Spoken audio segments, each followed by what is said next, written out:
रानी असर पहलू हमारा नियन तू सुघर घर बर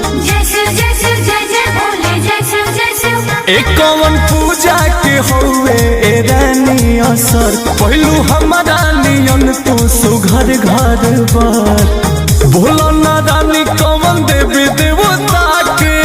गैल रहो तू मंदिर